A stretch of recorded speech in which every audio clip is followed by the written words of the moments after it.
அனைவருக்கும் அன்பான வணக்கங்கள். இது நியூ கிரியேஷன் 21.5 சேனல் இருப்பதை வித சிறப்பான வாழ்க்கை. இது ஒரு அருமையான ஒரு மழைக்காலம் சென்னையில். மாதம் பார்த்திங்கன்னா 5ஆம் மாதம் 6ஆம் மாதத்தில் இவ்வளோ மழை பெய்யுமா அப்படிங்கிற மாதிரி புவி வெப்பமடைதல் அது காரணமாக பார்த்திங்கன்னா நம்மளோட அந்த காலங்கள்லாம் மாறி போச்சு அப்படின்னு சொல்கிறாங்க. அதனால் பார்த்திங்கன்னா வெயில் காலத்துலேயும் மழை வந்துட்டு தான் இருக்குது. ஈவினிங் மழை வந்துட்டுருக்கு. இதனால் என்ன ப்ராப்ளம்னா, இப்போ நாங்கள் எங்களுக்கு பார்த்திங்கன்னா மசாலா காய வச்சு அரைச்சி கொடுக்குற ஆர்டர் ஒன்று வந்து 10 நாள் ஆச்சு. எங்களால் வந்து அதை பண்ணவே முடியல. இப்போ தான் ரீசெண்டாக பார்த்திங்கன்னா நாங்கள் வந்து யூகேக்கு அனுப்ப வேண்டிய ஒரு கடைசி கொரியரை நாங்கள் போன வீக் தான் அனுப்பிச்சிருக்கோம். இன்னும் போய் அது கூட சேரலை. எல்லாமே பார்த்திங்கன்னா இந்த க்ளோரியோட ஹெல்த்தாலேயும் கொஞ்சம் லேட் ஆகிடுச்சு. ப்ளஸ் இந்த மழையால் பார்த்திங்கன்னா எங்களால் வந்து இந்த சில்லிலாம் பார்த்திங்கன்னா காய வச்சு அதை அரைச்சி கொடுக்க வேண்டிய வேலையெல்லாம் செய்ய முடியல. ப்ளஸ் பார்த்திங்கன்னா க்ளோரியோட ஹெல்த் இஷ்யூவால் அதுலேயும் கொஞ்சம் ஃபோக்கஸ் பண்ண வேண்டியதாக இருக்குது. இன்றைக்கி பார்த்திங்கன்னா நான் வந்து ஈரல் செய்யலாம் அப்படின்னு சொல்லிட்டு ஐடியா பண்ணியிருக்கேன். ப்ளஸ் வந்து தேங்காய் பால் அரைச்சி கொடுக்கலாம் அப்படின்னு சொல்லிட்டு. ஏன்னா டேப்லெட் போட்டு மெடிசன் அதிகமாக எடுக்கிறதுனால வயிறு புண்ணு ஆயிடுச்சுன்னு நினைக்கிறேன். ரொம்ப வயிறு வலிக்குது, வயிறு வேறு வீக்கமாக இருக்குன்னு சொல்லி க்ளோரி சொன்னதுனால தேங்காய் பால் அரைச்சி கொடுக்க சொல்லி சில பேர் வந்து சஜஷன் பண்ணியிருந்தாங்க. எனக்கு கமெண்டில் நிறைய பேர் சொல்லுவாங்க, தினமும் பார்த்திங்கன்னா மண்ணீரல் அப்புறம் பார்த்திங்கன்னா ஈரல் அதெல்லாம் செஞ்சு கொடுங்க அப்படின்னு சொல்லிட்டு. ஒரு நாள் விட்டு ஒரு நாள் பார்த்திங்கன்னா கண்டிப்பாக கொடுத்துன்னு தினமும் என்னால் கொடுக்க முடியாது. ஏன்னா ஈரல் விற்கிற விலைக்கு அதிலே என்னால் கொடுக்க முடியாது. ப்ளஸ் வந்து தினமும் கொடுக்க வேண்டான்னு நினைக்கிறேன். ஏன்னா அதிகமாக நான் வந்து ஃபோர்ஸ் பண்ண வேண்டாம் அப்படின்னு சொல்லிட்டு. ஏன்னா கீரை அதிகமாக கொடுத்துட்ருக்கேன். கீரைலாம் பார்த்திங்கன்னா தினமும் கொடுக்குறேன். அதெல்லாம் கொஞ்சம் வீடியோ எடுத்து வச்சுருக்கேன். ரெகுலராக வீடியோ போடும்போது நீங்கள் அதெல்லாம் பார்ப்பீங்க. இனிமேல் பார்த்திங்கன்னா தினமும் நான் ரெகுலராக வீடியோ போடுவேன்னு நினைக்கிறேன். இந்த வீடியோ போடும்போது பார்த்திங்கன்னா கான்ஃபிடென்ட்டாக வந்து நான் இனிமேல் தினமும் வீடியோ போடுவேன் அப்படின்னு சொல்லவே முடியாது. ஏன்னா எனக்கு இருக்கிற டைம் பார்த்திங்கன்னா ரொம்ப குறைஞ்சிருச்சு. இப்போ க்ளோரி வீட்டில் இருக்கும்போது பார்த்திங்கன்னா அழகாக வீடியோ எடுத்து ஒரு வ்ளாக் மாரி போட்டுட்ருக்கோம். நான் பார்த்திங்கன்னா இப்போ வேலைக்கு போயிட்டுருக்கேன், வேலைக்கும் போகிறேன், கிடைச்ச வேலையை செஞ்சிட்ருக்கேன். அப்புறம் பார்த்திங்கன்னா நான் வந்து மழை அதிகமாக பெய்யறதுனால வந்து கண்டினியூவாக ஒர்க் இருக்க மாட்டேங்குது. அந்த டைமில் பார்த்திங்கன்னா வீட்டில் வந்து வீடியோ எடுத்துக்கிறேன். க்ளோரிக்கு காலையில் சமைச்சு வச்சுட்டு தான் வேலைக்கு போக வேண்டியதாக இருக்குது. திடீர்னு தனியாக விட்டு போக முடியல. அதுக்கும் ஏதோ ஏற்பாடு பண்ண வேண்டியதாக இருக்குது. எல்லாமே நான் வந்து பார்த்து தான் பண்ணிகிட்ருக்கேன். அதனால் மேக்ஸிமம் என்னப்பா வீடியோவே போட மாட்டேறீங்க, எதனா தேவைன்னா மட்டும் தான் வந்து நிற்கிறீங்க அப்படின்னு யாராவது நினச்சிங்கன்னா தயவுசெய்து மன்னிச்சிருங்க. அவ்வளோதான். வேறு என்ன சொல்ல முடியும்? ஒன்றும் சொல்ல முடியாது என்னால். மன்னிப்பு மட்டும் தான் என்னால் கேட்க முடியும். அதை மட்டும் கேட்டுக்கிறேன். நிறைய பேருக்கு நான் ஃபோன் ரெஸ்பான்ஸ் பண்ணலை, நிறைய பேர் ஃபோன் எடுக்கலன்னு என் மேலே கோவமாக இருப்பீங்க. தயவுசெய்து கோச்சிக்காதீங்க. என்னால் ஃபோன் எடுத்து பேசுகிற நிலைமையில் நான் இப்போ இல்லவே இல்லை. அதனால தான் நான் வந்து பேசலை. தயவுசெய்து கோச்சிக்காதீங்க. மெசேஜ் கூட நான் ரேட்டாக தான் ரீப்ளை பண்ணுறேன் ஒவ்வொரு மெசேஜுக்குமே. தயவுசெய்து என்னை மன்னிச்சிருங்க. ஏன்னா நான் கடந்த 20 நாளைக்கு அப்புறம் தான் முந்தா நாள் பார்த்திங்கன்னா ஒரு வீடியோ போட்டிருந்தேன். லைவாக உட்காந்து பேசி ஒரு வீடியோ போட்டிருந்தேன். இந்த வீடியோ எடுத்து பார்த்திங்கன்னா கிட்டத்தட்ட எனக்கு தெரிஞ்சு 20 நாள் இருக்கும் இந்த வீடியோ எடுத்து. அதையே நான் இப்போ தான் எடிட் பண்ணி உங்களுக்கு போடுறேன். இது போல் பல வீடியோஸ் இருக்குது. நிறைய பெண்டிங் வேலை வச்சுருக்குங்க. ஏகப்பட்ட வேலைக்கு பார்த்தா பெண்டிங்கில் தான் இருக்குது. என்னென்ன வேலை பெண்டிங்கில் இருக்குது சொல்கிறேன் பாருங்கள். எங்களுக்கு வந்து பார்த்திங்கன்னா யூகேலேருந்து ஒரு ஆர்டர் வந்தது. அந்த வேலையும் பெண்டிங் வச்சுருக்கேன். அதை வந்து பார்த்திங்கன்னா ஜஸ்ட்டு இப்போ தான் ஒரு 5 days இருக்கும், 5 days 4 days அப்போ முடிச்சுட்டேன்.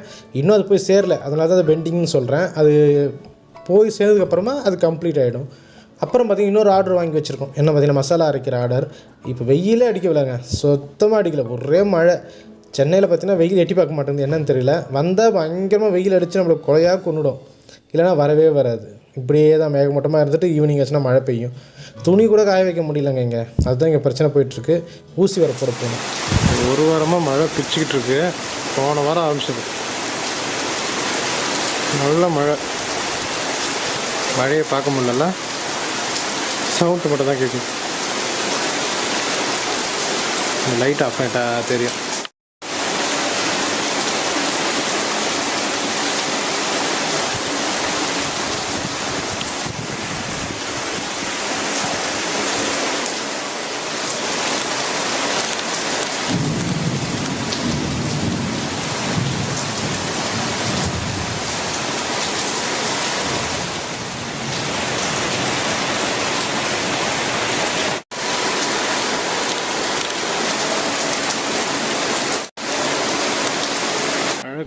கொட்டு. ஆனால் இப்போ ஊசி போட போனோம். அதனால் கிளம்புறோம். கண்ணுக்கு தெரியுதா? சூப்பர். க்ளோரி பார்த்திங்கன்னா இன்ஜெக்ஷன் வந்து கிட்டத்தட்ட முடிகிற ஸ்டேஜ் தான் இருக்குது. 3 மாதம் இன்ஜெக்ஷன் சொல்லியிருந்தேன். ஆனால் இப்போ பார்த்திங்கன்னா உடம்பு ரொம்ப ஊசி போட இடம் இல்லை. அந்தளவுக்கு ஃபுல்லாக வீக்கமானதுனால ஊசியை ஸ்டாப் பண்ணலாம் அப்படின்னு சொல்லிட்டு டாக்டர்கிட்ட கேட்க போயிருக்கோம். நேற்று போயிட்டு வந்தோம். நேற்று நான் உங்களுக்கு அப்டேட் பண்ணுறேன் பாருங்கள். நேற்று நாங்கள் போயிருந்தோம், வேறு ஒரு ஹாஸ்பிட்டல் போனோம், கேவிடி ஹாஸ்பிட்டல்னு சொல்லிட்டு. எங்களுக்கு ரெகுலராக பார்க்க டாக்டர் வந்து பார்த்திங்கன்னா ஊருக்கு போயிருக்காரு, அதனால் வேறு இடத்துல பார்த்தோம். அவங்க ஊசி ஸ்டாப் பண்ணியிருக்காங்க, 3 மந்த்துக்கு டேப்லெட் கொடுத்துருக்காங்க. என்ன விளாட்றாங்க, என்ன விளாட்றான் சொல்லுங்கள். அதே நான் அடி புடின்றான், யார் அடிக்கிட்டு யார் பிடிக்கிட்டு தெரியல, யாரும் செத்துட்டான் யார் தெரியல. வந்துட்டான் போயிட்டான், எப்படியா செத்து பண்ண வர முடியா சொல்றாங்க அந்த மாதிரி. செத்துட்டான் பாப்பா, இதெல்லாம் விளையாட்டு இல்லப்பா. மண்டே வர உடச்சிட்டாங்க, மண்டே உடச்சிட்டானா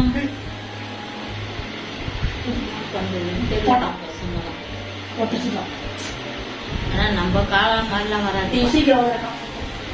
சோறு விட்டா வேலை விட்டா சோறு விட்டா அடுப்பாங்கற அப்படிதான். ஒவ்வொரு நாளுமே நாங்கள் வந்து பார்த்திங்கன்னா ஒரு இடத்துல போயிட்டு அங்கேருந்து நாங்கள் ஹாஸ்பிட்டல் போவோம். அது மாதிரி தான் எங்களுக்கு இருந்தது. ஏன்னா இப்போது ரீசெண்டாக பார்த்திங்கன்னா கொஞ்சம் நாளுக்கு முன்னாடி ஜோசப்போட கார் பார்த்திங்கன்னா ஆக்சிடென்ட் ஆகிடுச்சு. அதை நான் வந்து உங்களுக்கு வீடியோவில் கொஞ்சம் தான் சொல்லியிருப்பேன். அதுக்கப்புறம் எங்களுக்கே இந்த ப்ராப்ளம் போயிட்டதுனால என்னால் வந்து அப்டேட் பண்ண முடியல. அவங்களோட சேனலில் பார்த்திங்கன்னா அழகாக போட்டிருந்தாங்க இந்தமாதிரி ப்ராப்ளம் இருக்குதுன்னு. அவங்களும் பார்த்திங்கன்னா எப்படி சொல்கிறது, எங்களுக்கு அவங்க வந்து முழுசாக உட்காந்து எங்களுக்கு ஹெல்ப் பண்ண முடியாது. நாங்களும் போய் அவங்களுக்கு எந்த ஹெல்ப்பும் பண்ண முடியாத நிலமையில் நாங்கள் இருந்தோம். ஒன்றுமே பண்ண முடியல. மொத்த ஃபேமிலியுமே லாக் ஆனால் எப்படி இருக்கும் அது மாதிரி இருந்தது.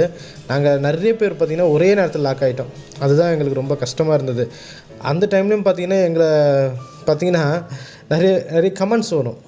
அவங்களெலாம் என்ன சொல்கிறது, நான் தேங்க்யூ சொல்லுவோம், அவ்வளோதான், வேறு என்ன பண்ணுறது. ஏன்னா அவங்க டைம் எடுத்து நம்மளுக்கு கமெண்ட் பண்ணுறாங்க, அதுக்காக தேங்க்யூ சொல்லணும், அவ்வளோதான், வேறு ஒன்றும் பண்ண முடியல. சில பேர் வார்த்தைகள்லாம் பார்த்திங்கன்னா அம்பு விடுற மாதிரி விடுவாங்க, பிடிச்சி ரிட்டன் விடலாம் அம்பு, ஆனால் என்ன பிரயோஜனமும் கிடையாது. சொல்கிற சின்ன வார்த்தை ஏற்றுக்க மாட்டாங்க, ஏன்னா அவங்களுக்கு நம்மளை பிடிக்காது.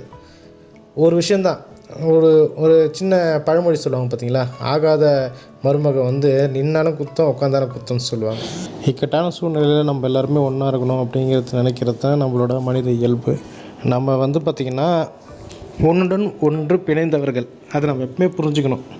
நம்ம நானே தனியாக இருப்பேன், நானே சாதிச்சிருவேன், நானே ஜெயிச்சிருவேன், அந்த வெற்றி வந்து எனக்கு தான் சொந்தம், நானே இருந்துப்பேன், நானே வாழ்ந்துப்பேன் அப்படிங்கிறதான் நடக்காத காரியம்.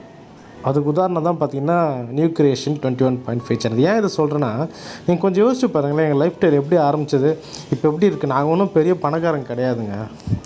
நிறைய பேர்கிட்ட நான் சொல்கிறது அதுதான். நீங்கள் சும்மா ஒரு வீட்டை பார்த்துட்டு இவங்க பிரம்மாண்டமாக இருக்குன்னு நினச்சிக்காது. நாங்கள் வாடகை வீட்டில் இருக்கிறோம். ஏதாவது ஒரு பிஸ்னஸ் பண்ணி முன்னுக்கு வந்துடலாம் லைஃப்பில் அப்படின்னு சொல்லிட்டு நான் முயற்சி பண்ணிகிட்ருக்கோம். ஒன்றுலையுமே எங்கள் கிராஃப்ட் எடுத்து பார்த்திங்கன்னா நிறைய பேருக்கு தெரியும், என்ன ஏற்ற இறக்கமாக தான் இருக்கும், ஒரே ஸ்டேபிளெல்லாம் இருக்காது.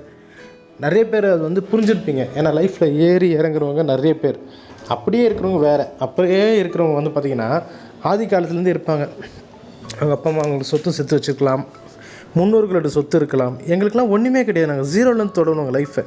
இப்போ எங்கள் அப்பா அம்மாலாம் பார்த்திங்கன்னா பெரிய பணக்கார் கிடையாது, மாமனார் மாமியாரும் பெரிய பணக்கார் இல்லை, எங்களோட தாத்தா பாட்டியும் பார்த்திங்கன்னா பெரிய பணக்காரங்க கிடையாது. அதுபோல் நான் சொல்ல வர்றது அவங்கள தப்பாக சொல்ல, அப்படி இருக்கிறவங்களாம் வந்து பார்த்திங்கன்னா ரொம்ப மோசமானவங்க, அவங்களாம் பார்த்திங்கன்னா செல்ஃபிஷாக இருப்பாங்க, அப்படிலாம் சொல்ல வரல. நான் சொல்ல வர்றது எங்களுக்கு ஜீரோலேருந்து தொடங்குறது பார்த்திங்கன்னா ரொம்பவே சிரமம், அதுதான் உண்மை. எங்களோட சேனலில் பார்த்திங்கன்னா நாங்கள் வியாபாரம் பண்ணுறோம் அப்படின்னா பெரிய லாபம்லாம் கிடையாது, அதை நான் தெளிவாக சொல்லிடுறேன். ரொம்ப பெரிய லாபம்லாம் கிடையாது. ஒரு நாள் வேலை பார்த்தா எனக்கு 1000 ரூபாய் கிடைக்கும். அந்த வேலை நான் என் பிஸ்னஸில் பார்க்காம நான் வெளியே போனாலும் எனக்கு அந்த 1000 ரூபாய் கிடச்சிரும். ஏன்னா நான் வந்து பார்த்திங்கன்னா அந்த போர்ட்டர் வண்டி ஓட்டும் போது பார்த்திங்கன்னா எனக்கு அதுக்கான பைசா வந்து கிடைக்க தான் செய்யும். அதனால் எனக்கு இந்த பிஸ்னஸ் பண்ணாலும் ஒரே காசு தான், நான் வேலைக்கு போனாலும் எனக்கு ஒரே பைசா தான். இந்த பிஸ்னஸ் வந்து தினமும் எனக்கு கை கொடுக்காது. உதாரணத்துக்கு சொல்கிறேன் பாருங்களேன், நான் ஒரு கதை சொல்கிறேன் கேளுங்க, இது நிஜமாக நடந்த கதை. எனக்கு பார்த்திங்கன்னா கீழே இருந்து பார்த்திங்கன்னா ஒரு மைனா குஞ்சு கிடச்சிது. இது எப்படின்னா அது 50 அடி ஹைட்டில் இருந்து பார்த்திங்கன்னா அது கீழே வந்துச்சு. அது சாகிற நிலமையில் இருந்தது. அதை நான் எப்படியாவது தூக்கிட்டு வந்து அது எப்படியாவது நம்ம பிழைக்க வச்சிடலாமே அப்படின்னு நான் நினச்சேன். எங்கள் வீட்டு பக்கத்தில் விழுந்துருந்தது, ஃபுல்லாக எறும்பு, அதை சுற்றி ஃபுல்லாக எறும்பு, ப்ளஸ் அதை காக்காங்கெல்லாம் குத்த பார்த்துட்டு. அந்த டைமில் அதை காப்பாற்றி எப்படியாவது உயிரை நான் காப்பாற்றிடணும் அப்படின்னு சொல்லிட்டு ஒரு பெரிய நம்பிக்கை எனக்கு, கண்டிப்பாக நான் காப்பாற்றிடுவேன் அப்படின்னு சொல்லி, காப்பாற்றே தீரணும் அப்படின்னு சொல்லிட்டு. ப்ளஸ் வந்து மைனாவெலாம் நம்ம வளர்க்கக்கூடாது. மைனா வந்து பார்த்திங்கன்னா ஒரு இண்டிபெண்ட் பறவை, அது வந்து அதை நம்ம வளர்க்கக்கூடாது. வளர்த்தோம் வச்சுங்க நம்மளை வந்து அரெஸ்ட் பண்ணிவிடுவாங்க. இந்த கிளி அது வர கொஞ்சம் கிளி கூட சில பேர் வச்சுருக்காங்க, வீடியோலாம் போடுறாங்க. பட் மைனாலாம் பார்த்திங்கன்னா கண்டிப்பாக வச்சுக்கூடாது. பட் நான் வந்து பார்த்திங்கன்னா காப்பாற்றி வெளியே விட்டுடலாம் அப்படின்னு நினச்சேன். 50 அடி ஹைட்லேருந்து விழும்போது அது பார்த்திங்கன்னா மயக்கம் போட்டுருச்சு. அது சுத்தமாக அது வந்து பார்த்திங்கன்னா ஹார்ட் பீட் மட்டும் தான் இருக்குது, கண்ணும் திறக்கலை, நான் வந்து எப்படியாவது அதை பழக்க வச்சலாம் சொல்லிட்டேன். ரொம்ப முயற்சி பண்ணேன். இப்போ நம்ம வந்து கடவுள் கிடையாது உயிரை பிடிச்சி வைக்கிறதுக்கு, நம்மளால் முயற்சி மட்டும் தான் செய்ய முடியும். அதனால் அதுக்கு வந்து நான் என்னென்ன பண்ணலாம் அப்படின்னு சொல்லிட்டு யோசிச்சு பக்கத்தில் வந்து கொஞ்சம் யூடியூப் சேனல்லாம் பார்த்து சில பேர்கிட்ட ஃபோன் போட்டு கேட்டு இது மாதிரி மைனா ஒன்று இருக்குது எப்படி காப்பாற்றலாம் அப்படின்னு சொல்லிட்டு அதை கொண்டு போய் கண்டிப்பாக கூட்டில் வச்சுருங்கன்னாங்க. அது கூடு இருக்கும் பொழுது மரத்து மேலே ஒரு 50-60 அடிக்கு மேலே இருக்குது. என்னால் அவ்வளோ தூரம்லாம் ஏறி போயிட்டு நம்மளால் வைக்க முடியாது, வைக்கிற நிலமையில நமக்கு கிடையாது. கண்டிப்பாக அதை காப்பாற்றணும் அப்படின்னு நினச்சி நான் வந்து பார்த்துட்டு இருந்தேன். அதே டைமில் எனக்கு வீட்லேயும் பார்த்திங்கன்னா இன்னொரு மைனா ஒன்று இருக்குது. அது யாருன்னு பார்த்தீங்கன்னா என் ஒய்ஃபு. அதையே நான் சேர்த்து பார்த்துக்கணும். அதுக்கான வேலைகளை நான் பார்க்க வேண்டியதாக இருந்தது. அந்த டைமில் தான் பார்த்திங்கன்னா எனக்கு ஒரு சின்ன அது என்ன சொல்லுவாங்க லெசன் அது எனக்கு கிடச்சது. நம்ம என்ன தான் முயற்சி பண்ணாலும் சரி, என்ன தான் வந்து ஒரு உயிரை பிடிச்சி வைக்கணும்னு நினச்சாலும் சரி, அதை பண்ண வேண்டியது யார் தெரியுமா? கடவுள் தான் அப்படிங்கிறத வந்து நான் உங்களுக்கு தெளிவாக சொல்கிறேன். இது ஏன் அப்படி சொல்கிறேன்னா, நம்மளோட முயற்சி பார்த்திங்கன்னா ஒரு விருதானா ஜஸ்ட் லைக் தட். நம்மளோட முயற்சி நம்ம எவ்வளோ தான் முயற்சி பண்ணாலும் சரி, நம்மளுக்கு என்ன கிடைக்கணுங்கிறத ஆண்டவர் நம்மளுக்கு முன்னாடியே தீர்மானிச்சிட்டார். அதுக்காக நம்ம உட்காந்துட்டே இருந்தோன்னு வச்சுங்க ஒன்றுமே கிடைக்காது. நம்ம முயற்சி செஞ்சுக்கிட்டே இருக்கணும். முடிஞ்ச அளவு நான் அதை காப்பாற்ற முயற்சி பண்ணேன். ஆனால் அடுத்த நாள் அது இறந்துச்சு. ஏன்னா அது உயிர் வந்து பார்த்திங்கன்னா நேற்றே போக வேண்டியது. நான் அதை ஓரளவுக்கு பராமரிச்சதுனால அடுத்த நாள் போச்சு. இதுதான் எனக்கு கிடைச்ச லெசன். நம்மளோட முயற்சிக்கு கண்டிப்பாக கடவுள் வந்து ஒரு நாளாவது அதுக்கு பலன் கொடுக்குறாரு. ஒரு நாள் அதோடய வயசு கூட்டி கொடுத்துருக்காரு. ஒரு நாளுங்கிறது அந்த பறவைக்கு பெருசு தான். ஏன்னா அது அப்போவே செத்துருக்கணும். கிட்டத்தட்ட அது மேலேருந்து விழுந்து 10 நிமிஷம் அது சாகிற நிலமையில் இருந்தது. என்னால் முடிஞ்சது அந்த 24 மணி நேரம் அதை காப்பாற்றி வச்சுருக்கேன். இதுதான் நம்மளால் பண்ண முடியும். முயற்சி செய்யாமல் இருந்தாலும் தப்பு. அதுக்குன்னு சொல்லிட்டு குருட்டு நம்பிக்கை வச்சுக்கிட்டு என்னால் இது முடியும், நான் தான் பெஸ்ட்டு, என்னால் இது கண்டிப்பாக பண்ண முடியும்னா நம்மளுக்கு மேலே ஒருத்தர் இருக்கார். அதை எப்போயுமே ஞாபகம் வச்சுக்கணும். இதுதான் நான் எனக்கு கற்றுக்கிட்டேன். இதுக்கும் நம்ம இப்போ சொல்ல வர நம்ம சேனலோட அந்த கிராஃப்ட்டுக்கு என்ன சம்மந்தம் அப்படின்னா, நான் முயற்சி செஞ்சுட்டு தான் இருக்கேன். முயற்சி செய்யாமலாம் இல்லை, எல்லா முயற்சியும் செய்கிறேன். புதுசாக இப்போ கூட கொஞ்சம் நாள் முன்னாடி கேமரா வாங்கினேன். நம்ம சேனல் எப்படியாவது டெவலப் ஆகணும்னு கொண்டு வரணும் அப்படின்னு சொல்லிட்டு நிறையா அப்கிரேட் பண்ணுறேன். என்னோட நாலேஜ் அவ்வளோதான். நான் பெரிய நாலேஜ் வச்சுட்டு பயங்கரமான பிரம்மாண்டமான சேனல்லாம் வச்சிடல.